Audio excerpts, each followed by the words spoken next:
welcome back to my small part of the universe. My name is Hailstone.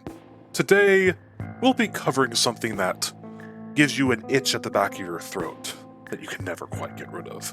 So please, sit back, relax, and we shall begin. Do you feel that itching at the back of your throat? Don't you want it to stop? Then let me sting someone, if only for a little bit. These are among the thoughts that occupy those that are infected with the parasite Veloniaceps calyx, or far more commonly known as the Husk, a strange parasite that was first encountered in infested crawlers, and in that moment, the parasite jumped species, and has since been a plague on humans. While one would mistake a husk for a quote-unquote zombie, so to speak, this couldn't be farther from the truth. After the death of the host, in the case of a full infection, the host will undergo violent spasms and suffer from massive internal damage. Then, as the mental functions shut down, the husk takes over puppeteering the body, albeit in a rather clumsy way. The parasite is capable of operating mundane technology such as opening doors, and retains the host's ability to rigidly climb ladders, in a bid to find more warm bodies to deposit eggs in. On their own, husks are very minor threats, only using their human hosts to pin down others and repeatedly sting them, inserting them with eggs until they pass out and a new husk rises. Husked crawlers are much more of a dangerous threat, and to a certain extent, a liability to the husk itself. Due to the husk making use of the crawler's powerful jaws and larger size, this often results in anything smaller than the current host often dying, more often not being humans in this case. Despite the infection that a husk can cause, the husk can be completely suppressed if not completely eliminated by taking a proven treatment of Calaxide, though if the infection is too far along it may require multiple doses before one can be safely released from quarantine. This treatment was pioneered after one of the first known Church of the Husk events led to a massive infection of 400 people, 134 of which were injured and 12 left dead, from which a majority of the Church of the Husk would be put on trial and then sentenced. The life cycle of a husk infection. As stated previously, the husk infection begins once a compatible host is stung and the eggs are inserted into the body. Once inside, the eggs will migrate to the stomach and or throat of the victim, from which it begins developing a hardened exoskeleton composed of a bulbous root-like base in the throat, most likely connected to the spine, and 3 large stingers that ascend up and out of the host's mouth, preventing any form of scream or vocal activity until the parasite is removed. Surprisingly enough, this doesn't entail long-term damage to vocal cords or other faculties of the throat, with many, if not most of those formerly infected able to speak, but horribly be left with a frustrating, always lingering salty taste in the mouth. Once the parasite has fully formed inside the throat, it will attempt to exert control over the host through an unknown method, speculated to be a direct connection to the host's brain via the spinal cord, at which point the stingers of the husk will become active, though only under the control of the still alive host, though the stingers will point themselves at nearby potential hosts, even if unable to act on their own. If a cure or suppressant is not active in the host's body, at this stage, the husk will begin to cause massive internal damage to the host, resulting either via a chemical released in the body or unseen stingers stabbing the host from within. Once the mind of the host is effectively shut down, the husk will enter a period of dormancy from which it will begin to slowly puppeteer the deceased host. This stage of the life cycle is dominated by the husk eternally searching for further hosts to infect until the host dies or is rendered immobile. Longevity of husks in the wild.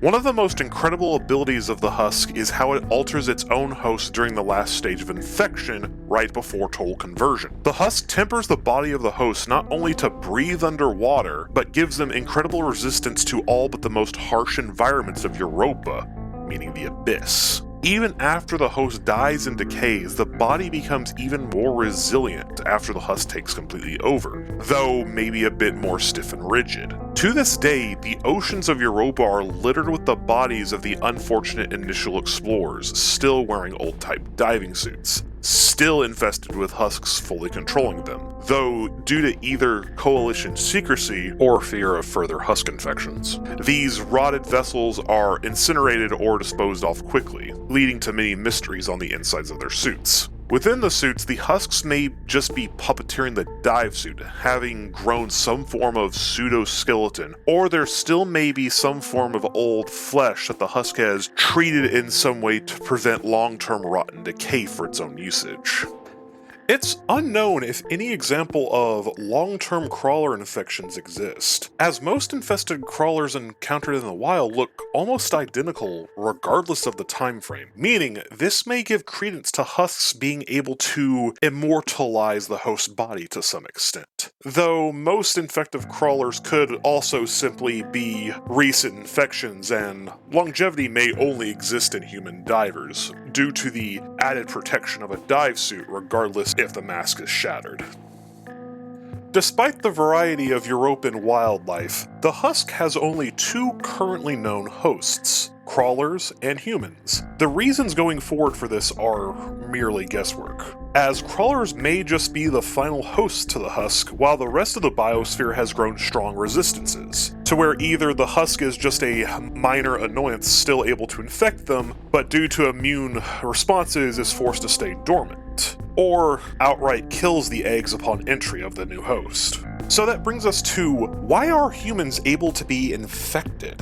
Considering that humans evolved in a radically different environment as well on a different planet, logically speaking, husks simply shouldn't have the tools to jump species, let alone fully infect a human due to how recent humans have arrived on Europa. There is the possibility of panspermia, where genetic material may have been ejected from Earth to Europa or vice versa, and may have given life on both worlds a common ancestor, though there is little to no current proof of this. Other than that, I have hypothesized before that the reason husks can affect crawlers and humans is the husks specializing in intelligent species, e.g. the crawlers being devolved descendants of those who built the ruins. If true, this may mean that some mechanism in the mind that the husk is able to take hold of, that is common in intelligent species, regardless of their origin, which would be incredible, as that would make the husk a evolutionary parasite whose hosts only comprise of those who have reached a certain level of sentience and sapience, and not entirely dependent on a genetic angle for infection. The so-called symbiosis with husks. Is it possible to reap the benefits of a husk without succumbing to its control? In fact, yes it is, though only through modified husk genes spliced into human DNA. Once inserted, the husk infection halts on the so-called active stage, stopping just short of a full infection. In this in-between state, a host can make full use of the husk's alteration to the body, provided they don't feel the need to hiccup at an inopportune time. Though this does come at the cost of being unable to communicate with fellow crew members. As of late, modified husk hosts have become more valued as a part of submarine crews, sitting upon the most able-bodied to quickly respond to dire situations, whether it's restoring vital systems of the sub, or slipping out through a rupture to fight off attackers while the sub is being repaired, right along with their clowny brethren who can also withstand the pressures of the European Ocean. Somehow. Though, is this the so-called new form of humanity that the Church of the Husk so zealously preaches about if one were to embrace the husk? One would think so, that they would embrace these modified humans with open arms, yet they seem to be more reviled at such an idea, as it happened with an old crew member of mine.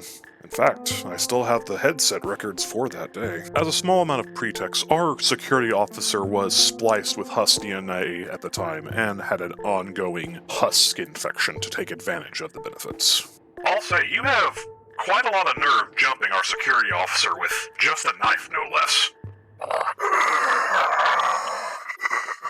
You fleshbags corrupt the Ascension using profane technology, halting just short of its true glory. I've never understood your cult's fixation with death or ascendance, whatever crap your cultic spouses. Of course you don't understand. You pervert the purpose of the husk by curing it, or messing with its genetics to obey you. You know what? I'll humor you. Tell me about this oh-so-great purpose. And I tell you what, if you convince me, I'll put down my own security chief right here and now. In fact, I'll partake of some of these eggs your group always carries around. Though, if you don't convince me, you'll get to see right now if you can ascend. As if. You'll never be able to understand Ascension. That's the point of the husks. They know so much more than us, so much more than our fleshy bodies could ever hold. That's why they change us. Man, you really just rattled off their basic propaganda. I get it, you're one of those groupies in it for a sense of purpose, right? Heck, you've probably never even left the cold caverns, have you? So, let me tell you something. There's a lot more to Husk than your shallow group will ever get. Oh, come on, that was a good one. Alright, we need to get going anyway. Lucky you, kid. My crew's giving me a lot of grief over the comms for that joke. And my first mate wants us to get going anyway. Oh, by the way, I think your friend had something for lunch. It looks like it's your day for Ascension.